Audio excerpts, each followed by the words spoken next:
Hola, hola artistas de RaniDraws. Soy Patricia y hoy vamos a dibujar algo que seguro te va a dar hambre, un delicioso elote preparado. ¿Sabías que el maíz es uno de los cultivos más antiguos de América? Lo cultivaban los mayas y los aztecas hace miles de años.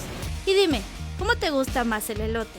¿Con mayonesa y queso, con chile y limón o con todo? Escríbelo en los comentarios, me encanta saber tu opinión.